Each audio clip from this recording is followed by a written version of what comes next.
প্রথম আমাকে ফোন করেছিলেন প্রধানমন্ত্রী স্বয়ং। উনি একটা ফোন করে বললেন, তুমি ত্রিপুরার বাইরে কাজ করতে হবে তোমাকে। আমি বললাম, আপনি আদেশ করুন, আমরা তো পার্টি করি, যেখানে যা আদেশ হবে তাই করবো।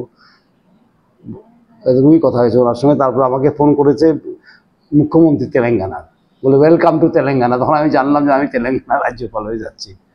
আমি জানতাম না কোথায় রাজ্যপাল হবো, কিন্তু মুখ্যমন্ত্রী ফোন করার পরে আমি বুঝলাম।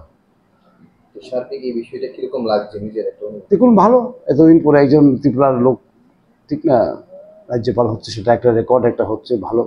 এবং কাজ সবখানেই করতে হয়, ঠিক না, কেমন লাগছে সেটা বড় কথা নয়, কাজ কীভাবে করা হবে সেখানে সেটা নিয়ে চিন্তা করা দরকার।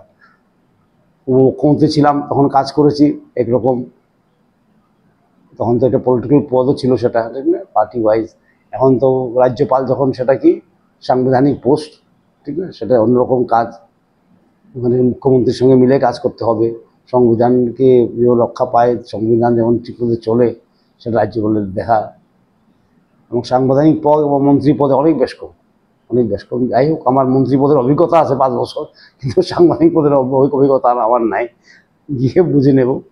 কিন্তু এতটুকু জানি যে না, কাজ করতে হবে, সব সঙ্গে মিলিয়ে কাজ করতে হবে।